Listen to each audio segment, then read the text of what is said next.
Do you see Yep, it now? I see Okay. it now. I'm sorry. Well, we should just starting, so all the other stuff, we can repeat. Okay, Okay. so does God exist? Now, just because we deny that, or we can say that he does, doesn't mean that he does. Or we deny that he does not exist, it doesn't mean that he doesn't, or that he doesn't exist. And so we have to basically, we have to look at what the evidence that is there. We have to look at that by denying him as creator, and then we deny him as a sustainer, as that of king, and a man falsely regulates himself to an accidental, as we would say, short-lived blob of worthless stuff, and having neither direction nor designation. Now, when I think about that of God, if we're going to define that of God, by God, then we mean, when we talk about God, we mean the eternal, omnipotent, omniscient, omnipresent creator.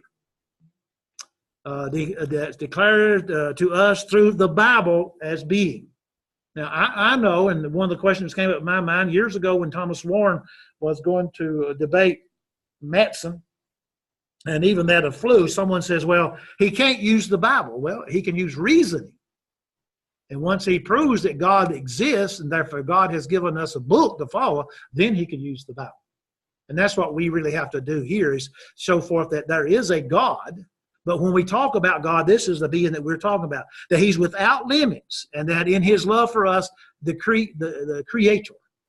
And so it's comprised of three persons. And again, the Father is not the Son is not the Father, and the Spirit is not the Son, the Son is not the Spirit. And they're three distinct persons. And so when we think about that, of the existence of God, there is a sense in which it is not possible to prove God's existence. And one cannot hold God in his hand, right? We can't place him on a scale and see how much he weighs. We can't measure him, see with a tape, see how tall he is. And so then declare that God exists has been proven by all these means. We can't do that. And so, but we can, in a legal sense, prove that God does exist. Simply saying that if evidence can be produced that demands the existence of God of the Bible, then one can prove God's existence, even without the ability to weigh or even measure it. And so it is in this. And Brother Paul Meacham, I think there's 2 or 3 of those fellows, made a sermon. And the sermon went something like this, and we're going to use his points, because to me it's very simple. Because we're going to have to, or you're going to have to, like people have asked me for years, how do you explain the Godhead? Or how do you explain the existence of God? Well, first of all, I'm here. Where did I come from? I did not cause myself to be here. My parents caused me to be here. Who caused my parents to be here? Who caused the first pair that we would say, the first mother, the first father and the first mother to be here? If evidence can be produced that demands the existence of the God of the Bible, then one can prove God's existence. So here it is, and we say simply, where did the first parents come from? There's 3 possible answers. And number 1, the first mother and father always existed. But there would be a problem with that, right? So we would say, no, that can't be true. Everything takes up space and can be known by that of touch, taste, smell, and sound, or sight. It's called matter. So there is a law in science known as the second law of thermodynamics. I have to make sure I can say that word, which simply stated says that energy as it is used is changed from a usable form into an unusable form. So this means that the entire universe is slowly winding down like a toy that must be wound up to run. So if it is winding down, there must be a time when it was completely wound up. And so that point, that the time was when it was completely wound up, is the beginning of the universe. And so since the first mother and father are part of the universe and are made of matter, they, like all matter, had to have a beginning. And so if they had a beginning, it is not possible that they always existed. So they didn't always exist. Number 2, there was a time when they did not exist, but they caused themselves to exist. Okay? Well, again, the answer to that would be no. We know that they had to have a beginning, and it could be that the first mother and father have caused their own existence. No, that's really ridiculous that we just cause ourselves to, or they cause themselves come into being. So two things would have to be true for the first mother and father to cause their own being. One, they would have to have the ability to cause their own existence. And secondly, they would have to have existed before they existed in order to cause themselves to begin to exist. So clearly both of those are impossible. So by definition, one cannot exist, but still I'm here. So there was a time, third, was a time when they did not exist and someone, I've lost my thing, someone caused them to exist. And we are left with only one choice. There must have been a time when the first mother and father did not exist and someone caused them to begin existing. Since someone also caused the first mother and first father to exist, they and all humans who have come after them are referred to as an effect. So I have been stressing the word cause because there is a rule that says every effect must have an adequate cause. Now, I remember the first time I started studying some things, I heard this story that these people, he had a group of like Boy Scouts out, and they went across a little stream. And when they got ready to go across, they saw muddy water coming down. So they said, let's find out why. So they walked up the stream, and y'all know what the water mosquitoes are? They look like mosquitoes, and they just skirt all over the water. You ever seen those? We always call them water mosquitoes. Look like they were skiing all the time. But, they got to that. So, the cause. No, now here's the effect, muddy water. Here's the cause. And the fellow says, those little things couldn't have caused that. So they kept going on up, and all of a sudden they saw 6 hogs on the other side of the creek. Okay? So now they know what caused the muddy water. Well, the same is true. I'm here. Now, there has to be an adequate cause. Now that we know that man and by extension matter and the universe are an effect, all we have to do is to identify the adequate cause. Therefore, man is he's alive, he's intelligent, he's moral, he's intrinsically designed. I mean, Brother Philip Sanders gives in his booklet there about the eye, and I read that, and I said, man. But just think for a moment, maybe something more so that we hear today. Now, we have people with non-humans. I mean, we have a car that does not have a human driving it. Now, I know we got a problem with it already. They already got a problem with it already. I understand that. But I often thought about robots. I mean, they can do just about anything. But you ever stop for a moment and think that if a robot is putting on a 3/8 nut, and somebody puts a 5/8, or maybe let's go down, a quarter nut on there, and he grabs up the quarter and tries to put it on a 3/8 boat, what do you think is going to happen? It's not going to work. He just sit there and keep on trying to do that, because, again, it's formulated or made to do certain things. And if it doesn't have the right things to put on the right nuts to put on the boats, then they try to put on one of those smaller nuts. And so the design and so forth. So since we're all these different things, not only must man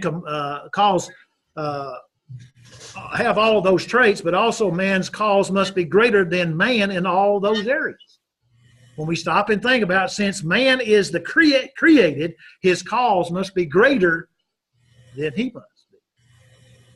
So the world tells us that man's cause is a long, drawn-out series of accidents and mutations, and they continue by blind chance and dumb luck to produce man. Now, I'm going to tell you something other.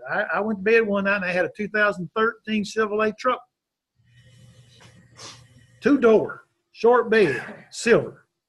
I got up the next morning, and there sat a silver 2015 4-door. Now, you don't believe in evolution? No, I bought it the day before. But it doesn't work that way.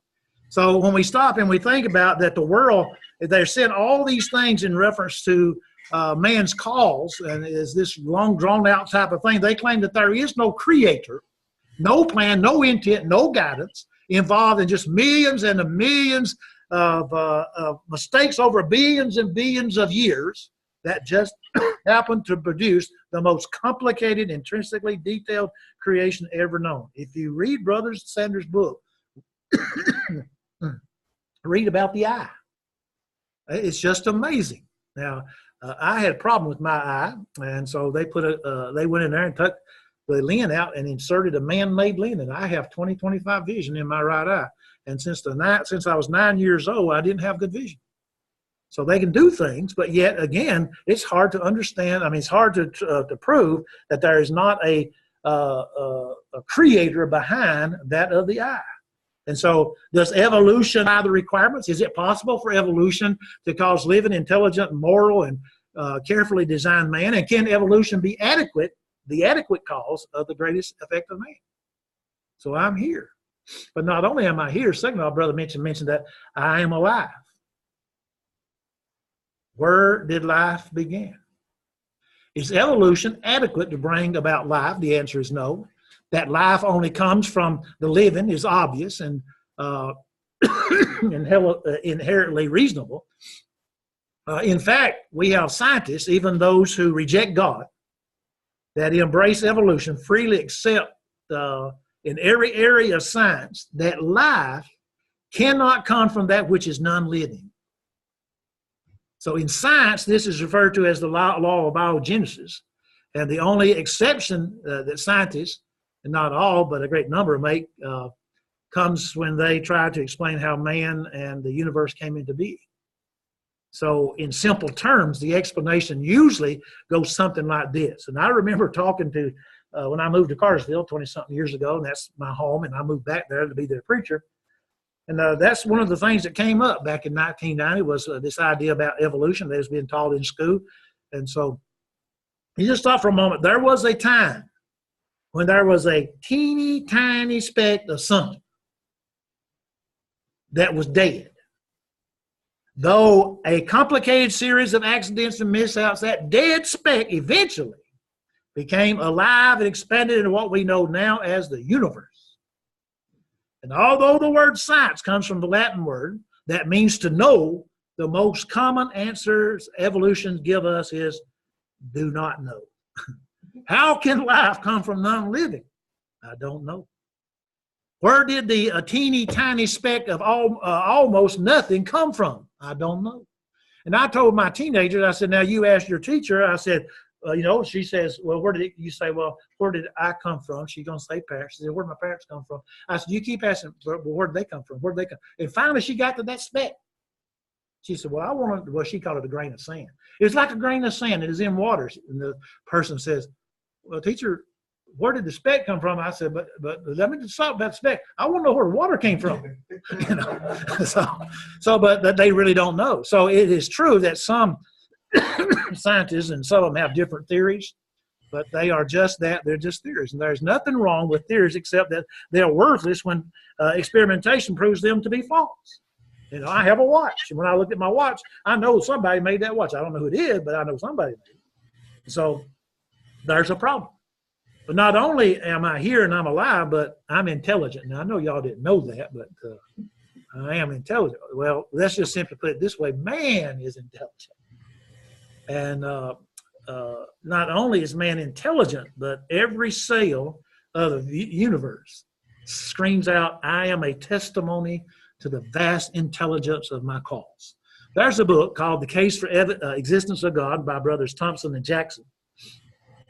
And they have a reference. It says, an article written for Encyclopedia Britannica by noted evolutionist Carl Sagan. In his article, Dr. Sagan explains that a single cell contains approximately 1 trillion bits of information. That's a lot, isn't it? I would like to have $1 for every bit. I'd have $1 trillion.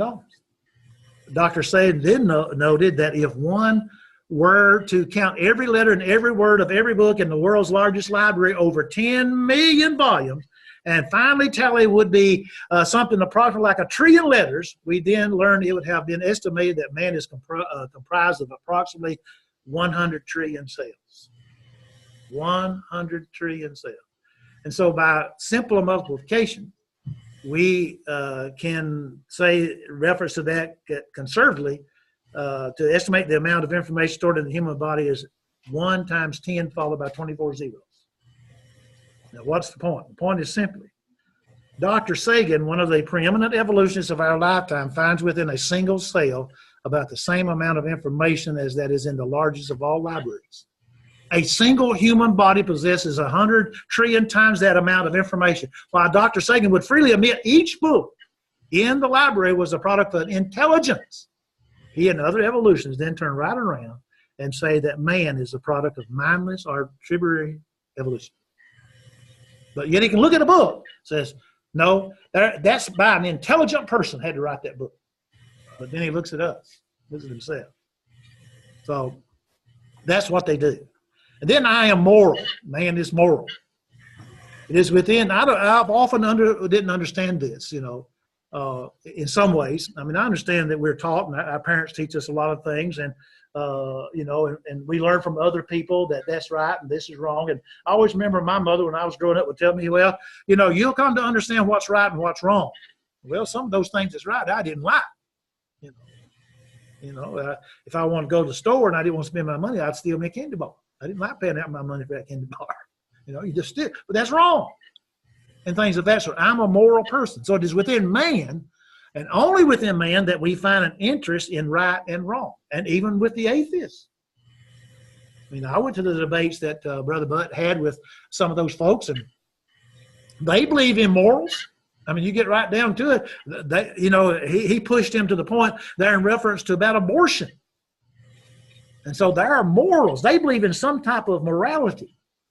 But it's within us to understand, have an interest in what's right and what's wrong. And yet some reject the assertion that man is moral and point to the cruel deeds of that of the evidence to try to prove that. And truly, you know, I wonder sometimes, I am a, Brother Walker and I were talking earlier, I'm a combat Vietnam veteran, and, you know, I had my morals, but my morals diminished in my training as a combat soldier. And so man is moral, and we can prove that. And so I can prove it within myself that after I come back and I realize what my morals really were and things of that sort, I began to realize I was having all kinds of problems because of it. You know, I wasn't the person that my mother taught me to be anymore. I wasn't the person that I left that my future wife knew. I was a different person because my morality had changed. And it's because of war. But even those who are callous, that no longer care about how they treat other people, provide proof of the moral nature of man. We were taught, and I don't know about you, Brother Walker, but we were taught in reference to the Vietnamese, they were Vietnamese. That was in basic training. But when we got to advanced infantry training, they become the VC, the Viet Cong, and when we got to Vietnam, we called them goots. You see how we demoralize them? They're just a goot. You know, that's what we would say. And so, no matter how cold or heartless one becomes in his action toward others, the morals within him will still come to service when another wrongs him. You know. Now, I mean, here we were. I mean, we will stand and deliver maybe eloquently on the subject of right and wrong, good and evil, just and unjust, virtue and vice. That man is a moral creature. It's also demonstrated when those who reject God go about trying to establish their own ethical code, and thereby manifest man's inherent, you know, in reference to his knowledge of right and wrong. And so we have that. Then not only that, but I am intrinsically designed. Every aspect of man's manifests as a careful, detailed design. And so this may be the strongest of all arguments against evolution and for the existence of the God of the Bible. Because, in fact, the complexity, I had a course by Brother Curtis Cates in graduate school, and we talked about the body, physiology, that's right, is that what you call it, physiology? And we talked about the complexity of that of the human body. And often it serves as the patterns for man's to emulate when making his own designs. You ever notice that? Even when man pours out all of his efforts and collective skills into that of a project, he cannot even duplicate the fineness with which he has designed. I have a friend of mine that's in Vietnam. He was wounded on January 1st, 1968, and he got to go home. He lost his leg. You know, he went to work, got out. He was, I guess, 60%, maybe 100% disabled, 60% disabled, and he went to work for a company designing limbs. And he says, it's amazing now in reference to the limbs. Have you seen them on TV or running? He barely could walk when I saw him a number of years ago. But these people today that lost their limbs in Iraq and Afghanistan, they run in these things that have been built for them. But it's nothing compared to a real leg or a real arm. Nothing compared to that. Even as I made reference to that of robots and all that they can do. But yet, as you get right down to it, them robots are going to make mistakes. I was hoping and praying that they would make those cars, didn't have to have drivers, but I was wanting them to keep on the West Coast. Because I sure didn't want to meet one in Atlanta. One might say, well, I thought blood clots in the body were very dangerous, that they will cause strokes, and that is true. And that is one of the amazing things about the process of how our blood works within our body, and the proper clotting, that takes place. Everything is precise. That has to be a certain way, and so even the processes of our body carries into a lot of things within our bodies. They just simply, we have the way of trying to duplicate them. But, like knee replacement.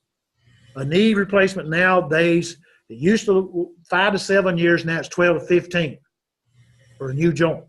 And how long did the original last? My sister-in-law had one for 62 years. She had to have it replaced.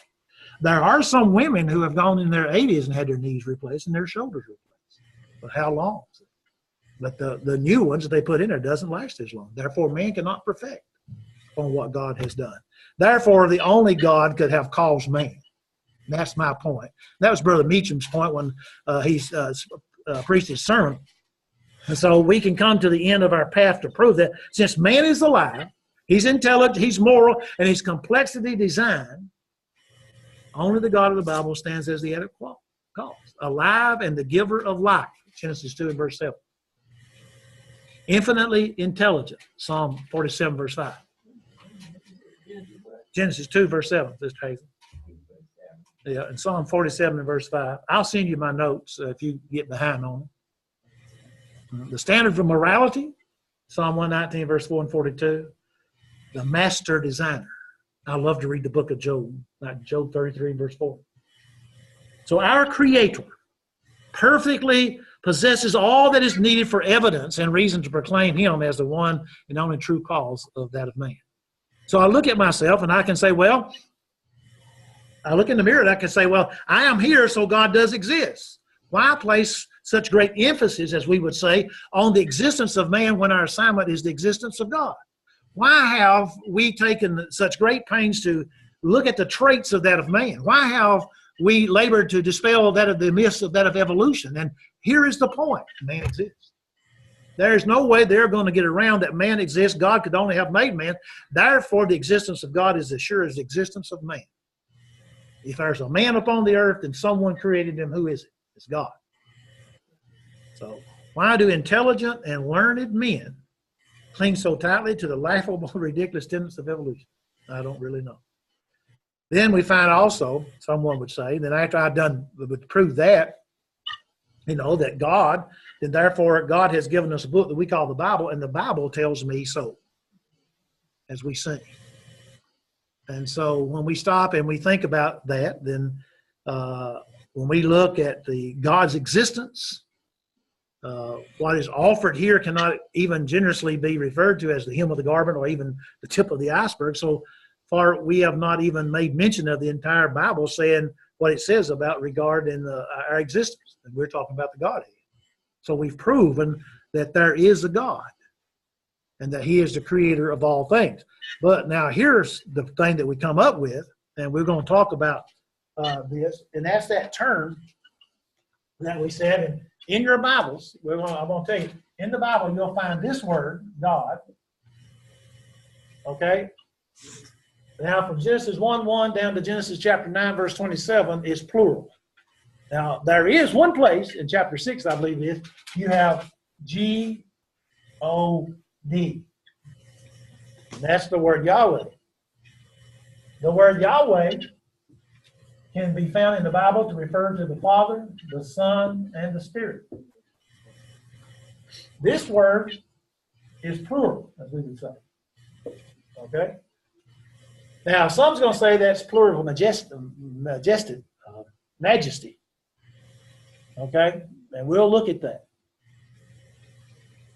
That's the word Elohim.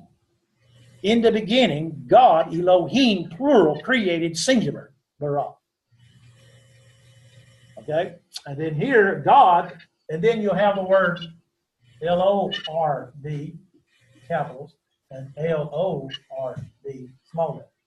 These two are the same. Anytime you find God or Lord capitalized, it's the word Yahweh, Jehovah. Okay? Well, how far did you say that? Genesis 9:27. Is that right? Is that 1:1 to chapter 1, verse 1 to chapter 9?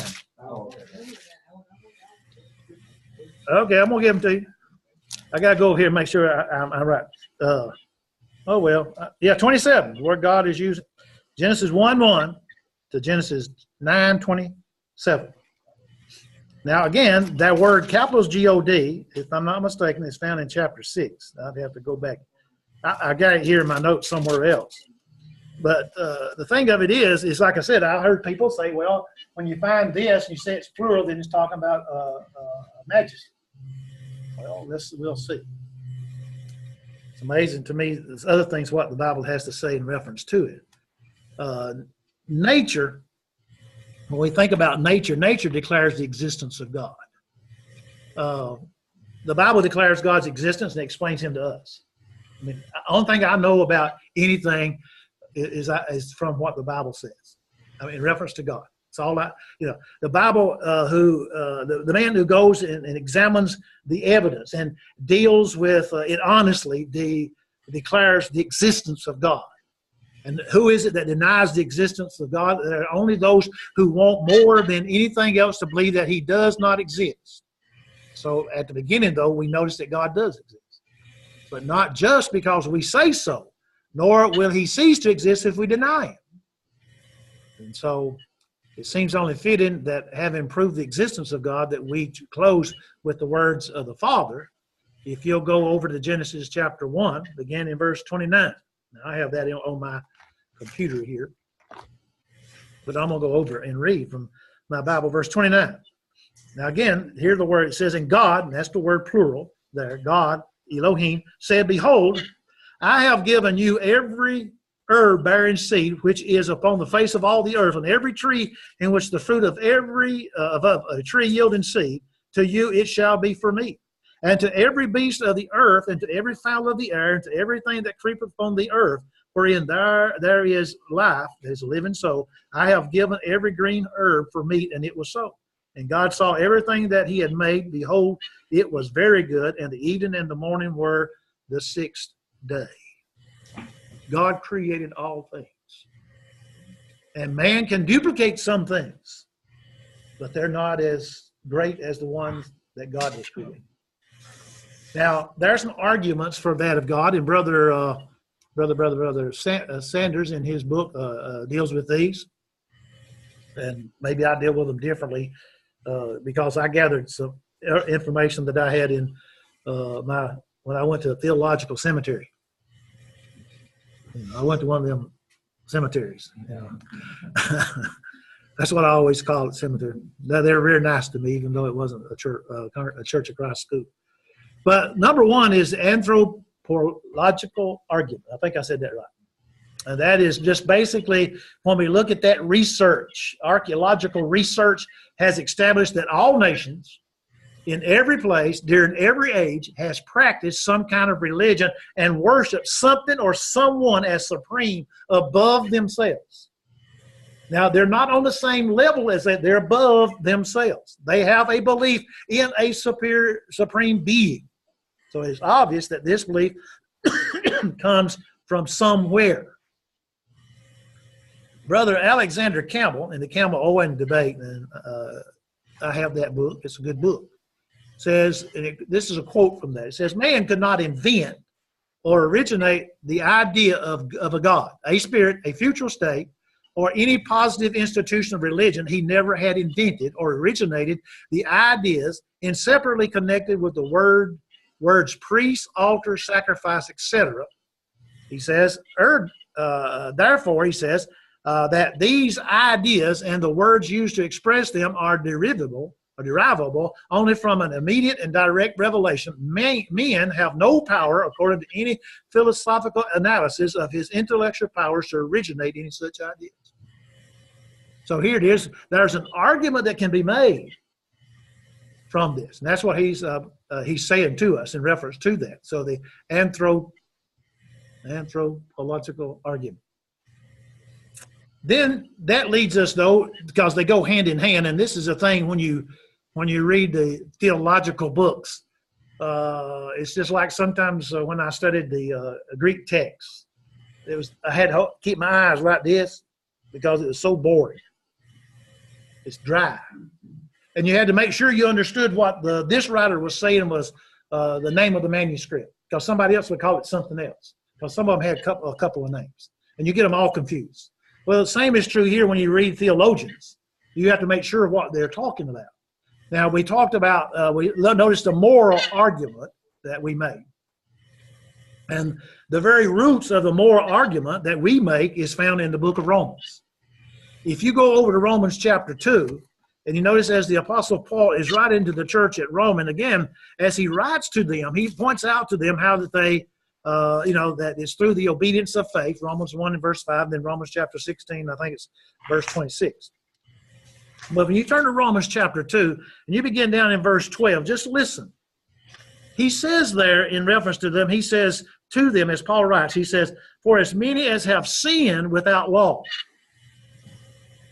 shall also perish without law, and as many as have sinned in the law shall be judged by the law. For not the hearers of the law are just before God, but the doers of the law shall be justified.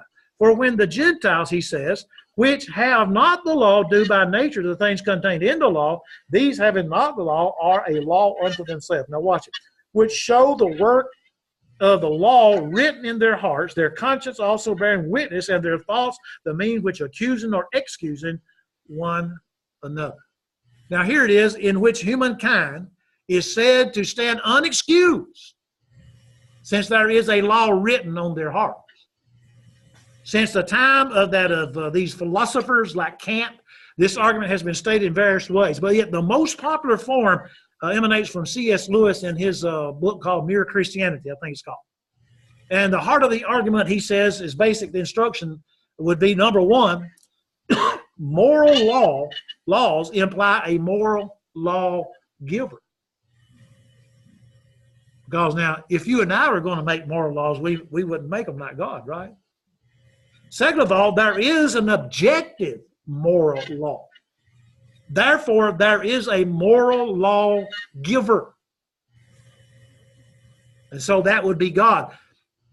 Now, that first part, that moral law implies a moral law giver, is self-evident, because moral laws are different from natural laws. Moral laws don't describe what is, they describe what ought to be, and they cannot be known by simply observing what people do.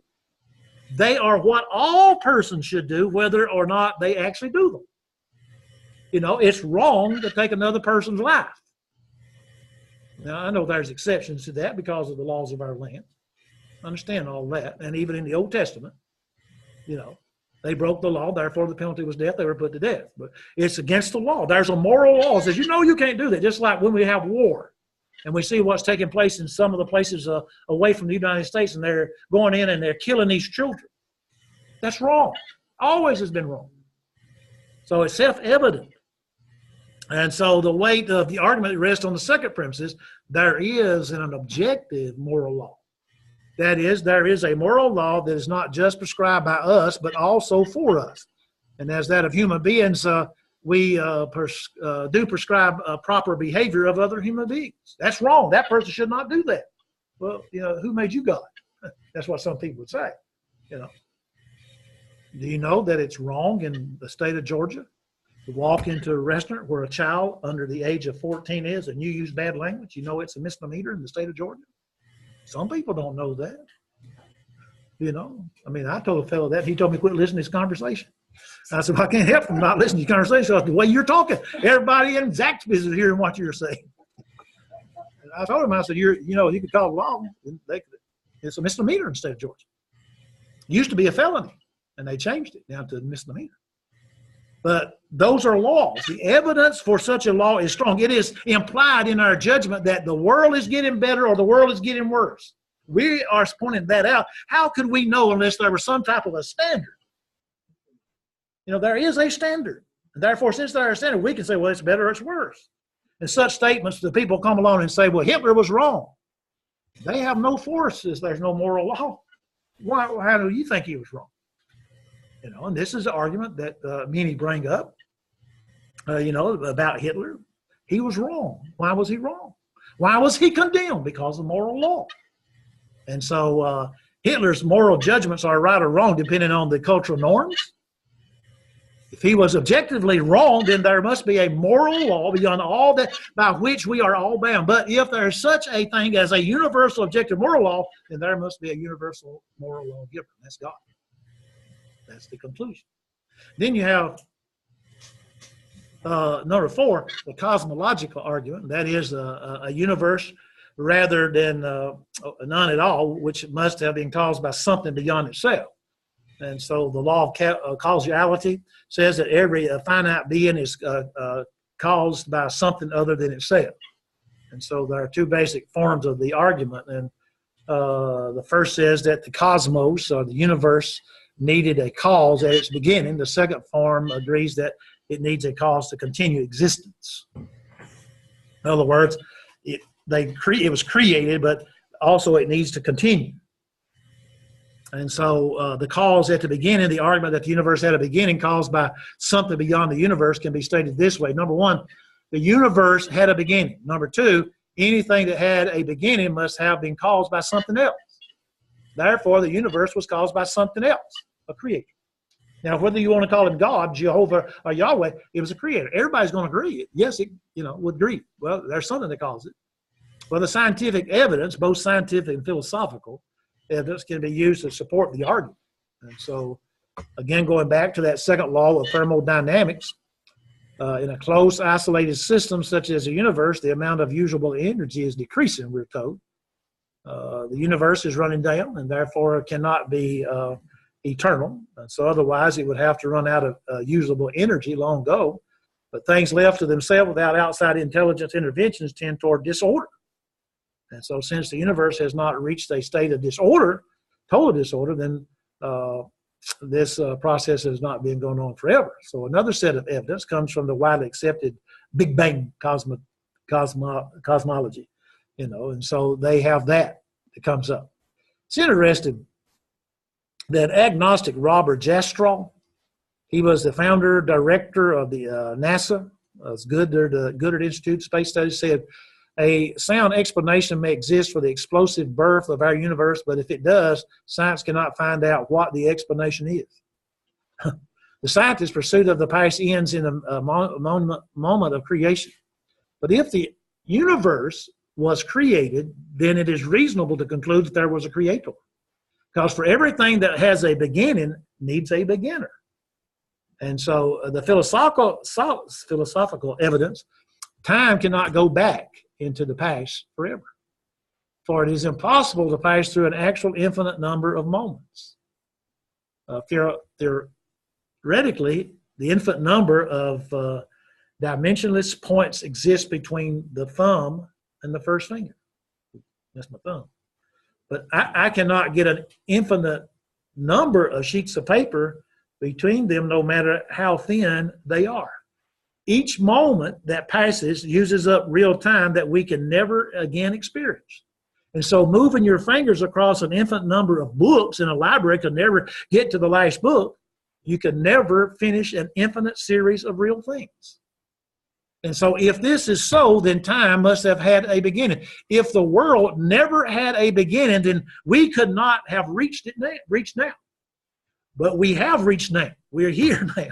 So time had begun at a particular point and proceeds even to today. Therefore, the world is a finite event. After all, it needs a cause for its beginning, and therefore a cause for right now. In other words, it begins, therefore it has to continue. And so here again is an argument for that of God. Any question or comments? Because we don't have about 10 more minutes. You know, something is keeping us in existence right now. We don't just disappear, do we? Something not only caused the world to come into being, Genesis 1:1, but something caused it to continue, Colossians 1 verse 17. So the world needs both an originating cause and a conserving cause. That is this argument to answer the basic question. Why is there something right now rather than nothing? Briefly, you know, they say there are many things. The whole universe is dependent for existence right now on some independent being, and that's God. I always liked, if you go over to, is it Hebrews chapter 11, verse 1, now faith is the substance of things hoped for and the evidence of things not seen, for by it the elders obtained a good report.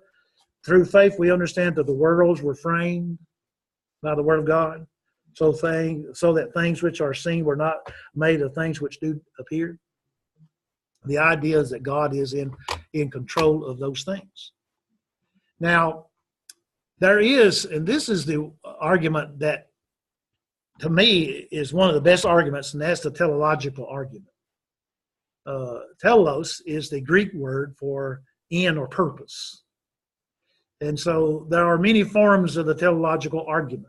And probably the most famous one is in William Paley's book. He talks about, I pointed a while ago about the watch analogy. Since every watch has a watchmaker, I think mine says Swiss made. Mine's a Timex. So, but every watch has a watchmaker.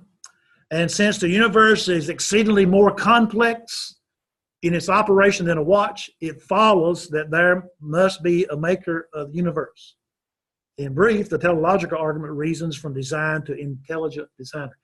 I taught a Fishers of Men class over in Piedmont, Alabama, and when I go by this junkyard. Now, it was one of those junkyards that started years ago, way down here now. It's coming up this way. In other words, you get to the newer cars when I come into town. And I got to thinking, I said, and they had a whole row of Cadillacs there. And I said, you know, I wonder who designed all of those. And not only that, but Brother Hearn used to tell us in school, he says, well, we'll go one step further with the evolutionists. We'll give them all the parts and see if they ever grow together. You know, so you have this junkyard, nothing ever evolves. But yet behind every one of those automobiles, I can go way down there and see the 40s, come all the way up here, but that time was in the 90s, and I can see cars and I can see different designs of those. Now, number one, all designs imply a designer. I look at my watch, somebody created this watch. There is a great design in the universe. I know that. It just didn't come out from nothing. And so therefore, there must be a great designer of the universe. You know, who designed that? Well, I don't know. Yeah. But can you know who designed that? So anytime we have seen a complex design, we know by previous experience that it came from the mind of a designer. Now, I don't know about y'all, but there's some people who gets on these computers and they make all kinds of things. And I don't know how in the world they do that. Now, I studied when I got out of was getting out of the military. I studied data processing, but it was using old wires and wiring a board and put it in a counting machine, and it would throw out everything when we did punch cards and so forth. That's what I was going to do, and I could understand that. But then they carried me into a room as big as this big basement here we're in, and everybody wearing white coats and had covers over their shoes and had this big old computer sitting there that could do all kinds of things. Anybody got a cell phone? This computer that I have here, it is, I don't know how many times bigger. I can do more than what that big old computer could do back then. Your telephone can do more than that computer than at Columbus, Georgia Technical School when I went to school there. And so the thing of it is, when you look at that big old computer, you say, man, then you look at that little cell phone. Now, I don't know about yours, mine's a Samsung. You know, it sings all the time. But, you know, I've got all kinds of stuff, apps on there, but I mean, I have my calendar and I can type in there. I even had it programmed to my truck out there. I'm riding down the road and all of a sudden the guitar boogie starts playing and I have to jump and figure what's going on and push the button on my car and can talk through my phone. It's always something, you know, what happens. And so, but the thing of it is, people can design such things, but there's nothing like what God has designed.